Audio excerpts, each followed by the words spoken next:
Reid, Ranking Member Inhofe, and thank you for the opportunity to be here with Secretary Austin and General McKenzie to discuss Afghanistan. As you mentioned up front, we submitted matters for the record, a lengthy statement of this cut-down oral version, and I know it got to you late.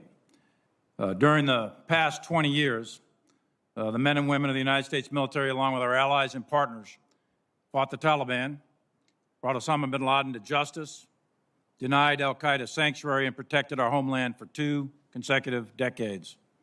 Over 800,000 of us in uniform served in Afghanistan.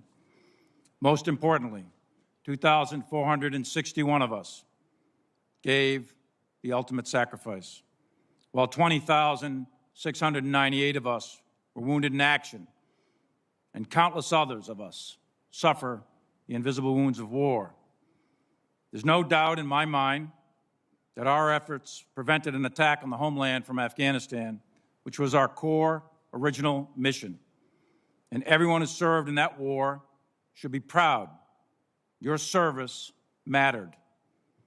Beginning in 2011, we steadily drew down our troop numbers, consolidated and closed bases, and retrograded equipment from Afghanistan. At the peak in 2011, we had 97,000 U.S. troops alongside 41,000 NATO troops in Afghanistan.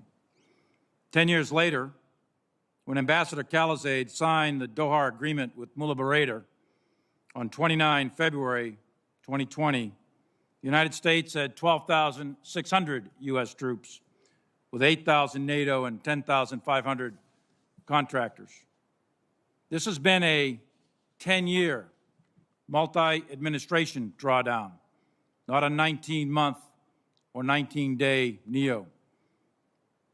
Under the Doha Agreement, the U.S. would begin to withdraw its forces, contingent upon Taliban meeting certain conditions, which would lead to a political agreement between the Taliban and the government of Afghanistan. There were 7 conditions applicable to the Taliban and 8 conditions applicable to the United States. While the Taliban did not attack U.S. forces, which was one of the conditions, it failed to fully honor any other condition under the Doha Agreement. And perhaps most importantly for U.S. national security, the Taliban has never renounced al-Qaeda or broke its affiliation with them. We, the United States, adhered to every condition. In the fall of 2020, my analysis was that an accelerated withdrawal without meeting specific and necessary conditions risks losing the substantial gains made in Afghanistan, damaging U.S. worldwide credibility, and could precipitate a general collapse of the ANSF and the Afghan government, resulting in a complete Taliban takeover or general civil war. That was a year ago. My assessment remained consistent throughout. Based on my advice and the advice of the commanders, then Secretary of Defense Esper submitted a memorandum on 9 November recommending to maintain U.S. forces at a level between about 2,500 and 4,500 in Afghanistan until conditions were met for further reduction. 2 days later, on 11 November 2020, I received an unclassified, signed order directing the United States military to withdraw all forces from Afghanistan no later than 15 January 2021. After further discussions regarding the risks associated with such a withdrawal, the order was rescinded. On 17 November, we received a new order to reduce levels to 2,500 plus enabling forces no later than 15 January. When President Biden was inaugurated, there were approximately 3,500 U.S. troops, 5,400 NATO troops, and 6,300 contractors in Afghanistan with a specified task of train, advise, and assist, along with a small contingent of counterterrorism forces. The strategic situation at inauguration was stalemate. The Biden administration, through the National Security Council process, conducted a rigorous interagency review of the situation in Afghanistan in February, March, and April.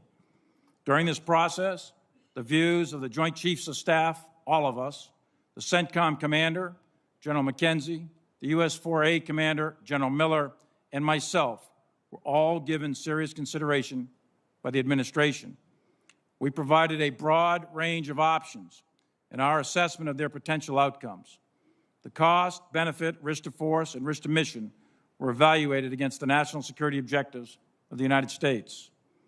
On 14 April, the President announced his decision, and the U.S. military received a change of mission to retrograde all U.S. military forces, maintain a small contingency force of 600 to 700 to protect the embassy in Kabul until the Department of State could coordinate contractor security support, and also to assist Turkey to maintain the Karzai International Airport and transition the U.S. military to an over-the-horizon counterterrorism support and security force assistance.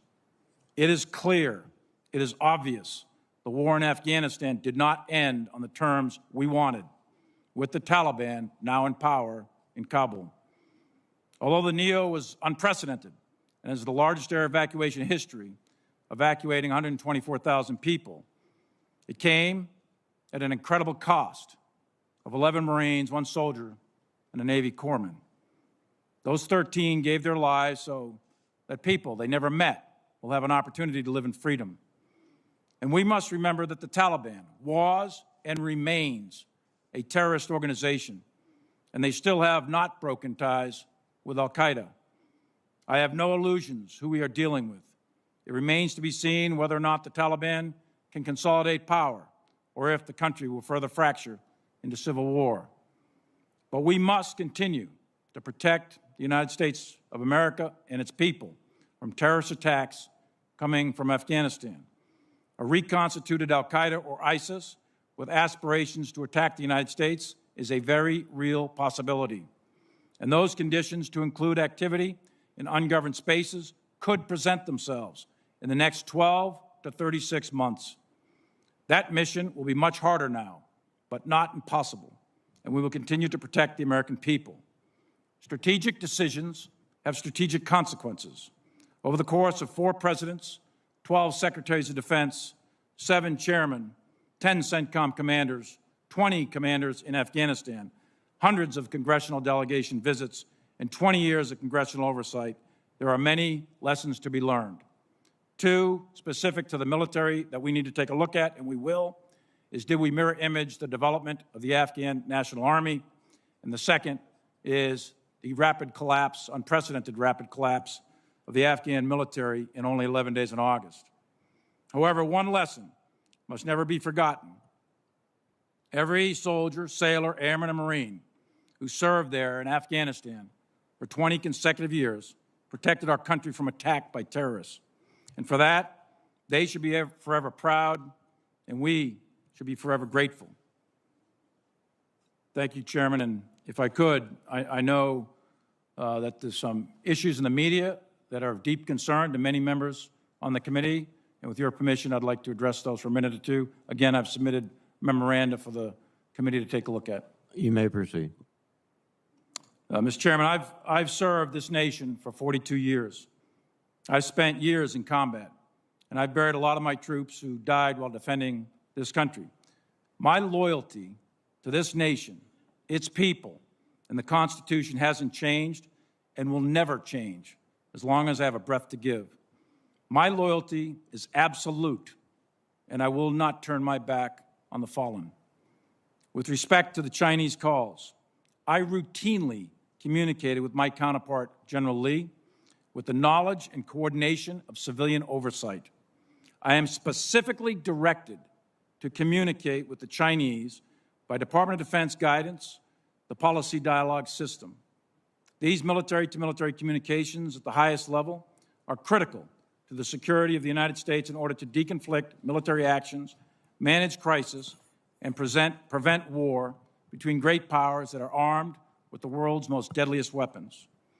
The calls on 30 October and 8 January were coordinated before and after with Secretary Esper and Acting Secretary Miller's staffs and the interagency. The specific purpose of the October and January calls were generated by concerning intelligence, which caused us to believe the Chinese were worried about an attack on them by the United States. I am certain that President Trump did not intend to attack the Chinese, and it is my directed responsibility, and it was my directed responsibility by the Secretary to convey that intent to the Chinese. My task at that time was to de-escalate. My message, again, was consistent. Stay calm, steady, and de-escalate. We are not going to attack you.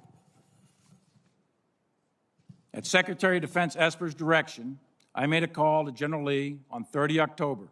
8 people sat in that call with me, and I read out the call within 30 minutes of the call ending. On 31 December, the Chinese requested another call with me. The Deputy Assistant Secretary of Defense for Asia-Pacific Policy helped coordinate my call, which was then scheduled for 8 January, and he made a preliminary call on 6 January. 11 people attended that call with me, and readouts of this call were distributed to the interagency that same day. Shortly after my call ended with General Lee, I personally informed both Secretary of State Pompeo and White House Chief of Staff Meadows about the call, among other topics. Soon after that, I attended a meeting with Acting Secretary Miller, where I briefed him on the call. Later that same day, on 8 January, Speaker of the House Pelosi called me to inquire about the President's ability to launch nuclear weapons. I sought to assure her that nuclear launch is governed by a very specific and deliberate process. She was concerned and made various personal references characterizing the President. I explained to her that the President is the sole nuclear launch authority and he doesn't launch them alone, and that I am not qualified to determine the mental health of the President of the United States. There are processes, protocols, and procedures in place, and I repeatedly assured her that there is no chance of an illegal, unauthorized, or accidental launch. By presidential directive and Secretary of Defense directives, the chairman is part of the process to ensure the President is fully informed when determining the use of the world's deadliest weapons. By law, I am not in the chain of command, and I know that. However, by presidential directive and DoD instruction, I am in the chain of communication to fulfill my legal statutory role as the President's primary military advisor. After the Speaker Pelosi call, I convened a short meeting in my office with key members of my staff to refresh all of us on the procedures which we practice daily at the action officer level. Additionally, I immediately informed Acting Secretary of Defense Miller of Speaker Pelosi's phone call. At no time was I attempting to change or influence the process, usurp authority, or insert myself in the chain of command. But I am expected, I am required to give my advice and ensure that the President is fully informed on military matters. I am submitting for the record a more detailed and unclassified memoranda that I believe you all now have, although late. And I welcome a thorough walkthrough on every single one of these events. And I'd be happy in a classified session to talk in detail about the intelligence that drove these calls. I'm also happy to make available any email, phone logs, memoranda, witnesses, or anything else you need to understand these events. My oath is to support the Constitution of the United States of America against all enemies, foreign and domestic, and I will never turn my back on that oath.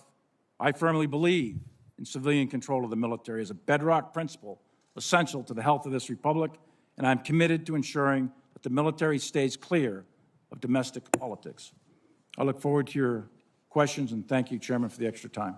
Hi, Emma Reckenberg here. If you like this video, there's a whole lot more to see on Newsmax TV. You can watch for free right here on our YouTube live stream and be the first one here each time our experts break down real news. Just hit that subscribe button, ring the bell icon, and stay with us on America's fastest growing cable news channel, Newsmax TV.